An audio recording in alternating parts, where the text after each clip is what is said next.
Oh, shit. Go get me a beer, bitch! We don't use fake booze. I like chocolate and cheese. I'm definitely gonna buy a bunch of crack.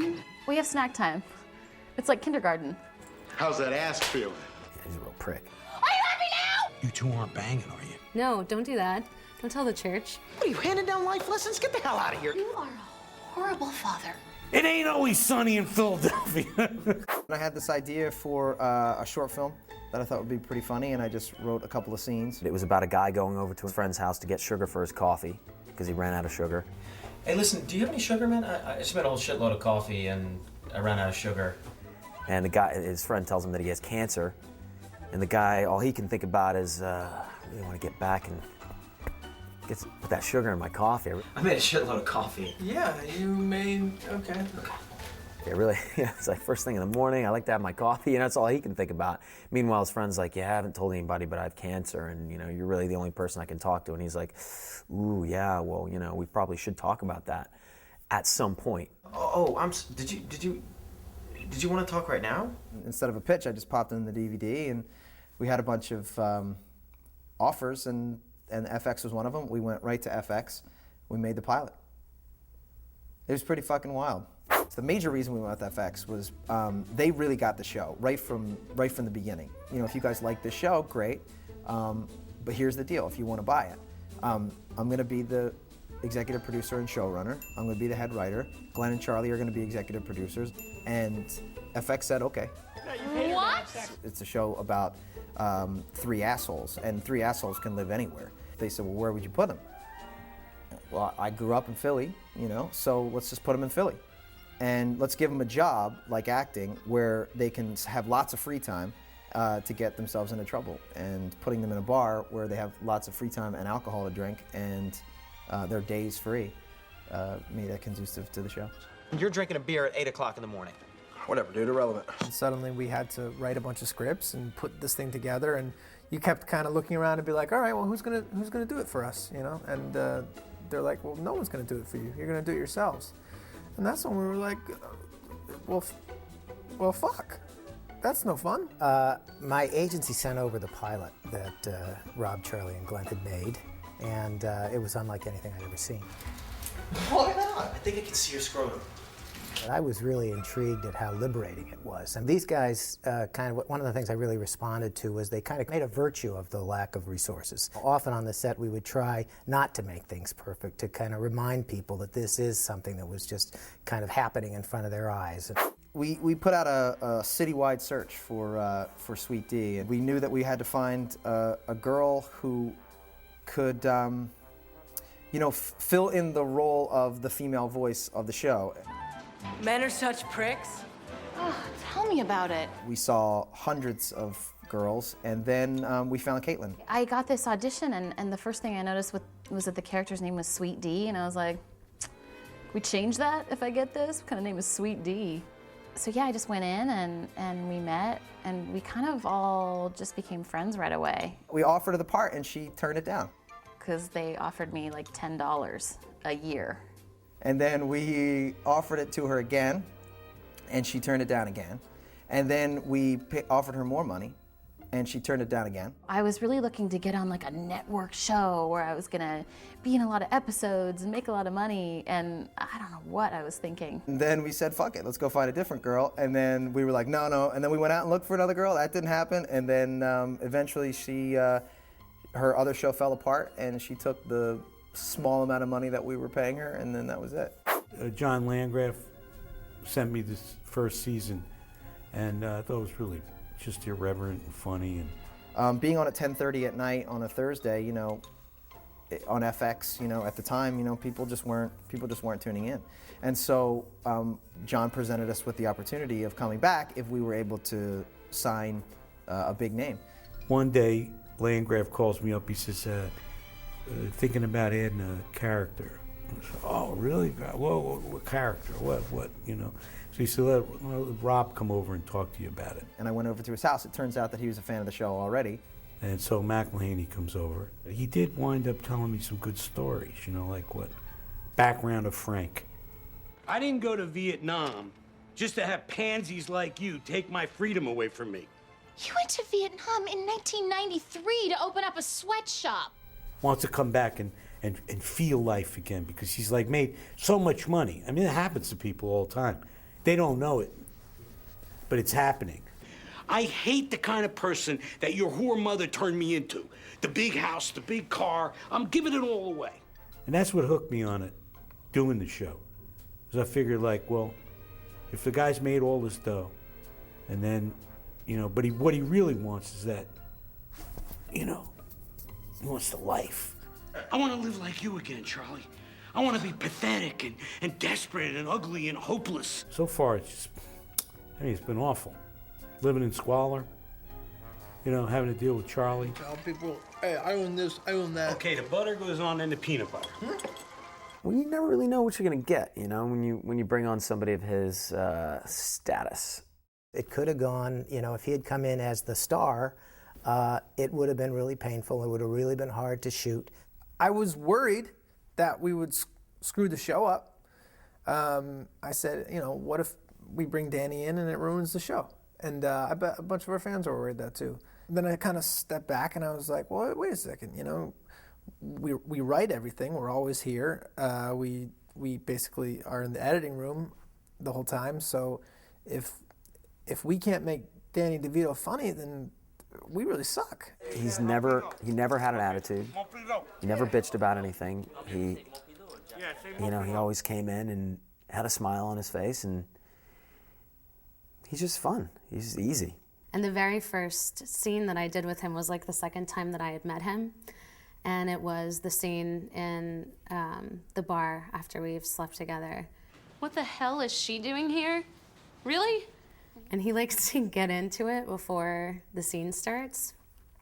So we were like backstage by ourselves waiting to come on. And he was like, yeah, oh, smell that. Like, what's he doing? But it made me feel really awkward, which was perfect for the scene. Because that's what you do, Dennis Reynolds. You like to have sex with old people. Danny is awesome. I mean, he's a fun dude. He's just a really good guy to hang out with, and super smart and funny as shit and really helpful and cool. And his sense of humor is his own. We've hung out with him a bunch of times. He invites me over to his house to drink martinis and watch movies. We watch movies in his theater that he has at his house. And then sleep in his guest room. And I stayed in his guest house one time. Danny fucking DeVito. He's kind of the perfect co-star. It's really bad to be in a show where the writing isn't good. This writing is really good. Charlie and I had never really written anything before, and we just started writing for the show because it was necessary and we wanted to. And we'll come in and work like at least 8 hours. I mean, we'll work like 8-9 hour days. The first 7 hours of the day we spend in one of those cryogenic frozen tubes, just concentrating. You know, like just kind of concentrating on things. Then we get it out of our tubes and we have like a little monkey that we play with. A lot of times that monkey has written 65 to 70% of the script. Which is great. Then what we do is we get our assistants and they come in and they kind of like polish it off a little bit. We go to lunch. We come back and the script is done.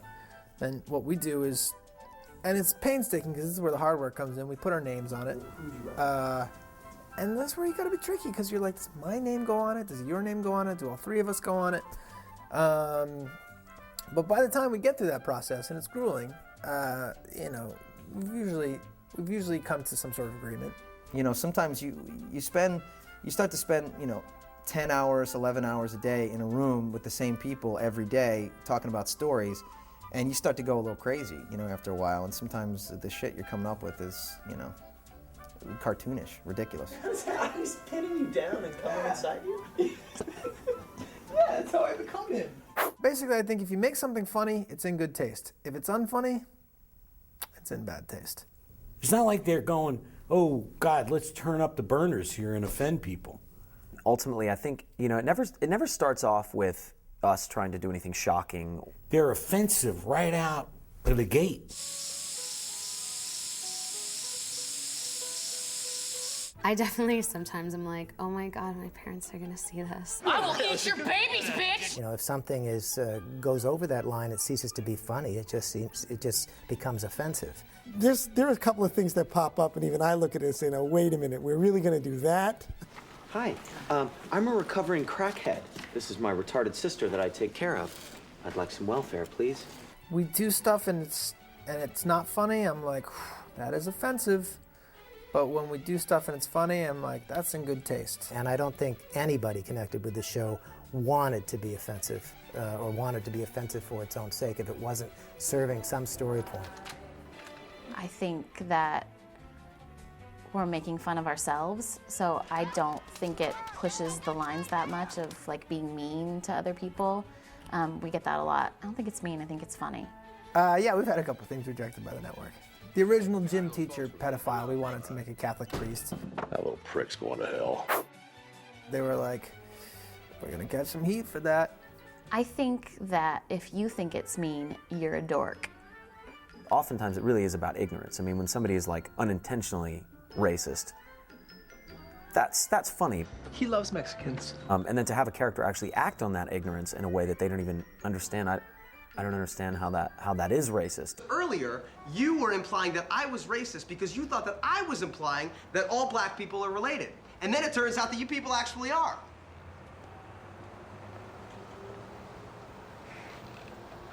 No, that's not what I meant. Hold on a second. I mean, we never set out to do that. It happens very naturally with us because we egg each other on in the room when we're writing and when we're breaking these stories. And what inevitably ends up happening is that any joke escalates to the point where we ultimately find it to be the funniest. And that always ends up being something that's like really kind of pushing it. We don't want to do like gross out humor. You know, you can't, you can never make any rules for what's going to be funny and what's going to be too gross or what's going to be offensive or what's going to be mean. You know what I mean? You just got to feel it. You just got to feel it. Everything's scripted. Every scene is scripted. Every line is scripted. And generally we'll do at least 1 or 2 takes of everything as scripted.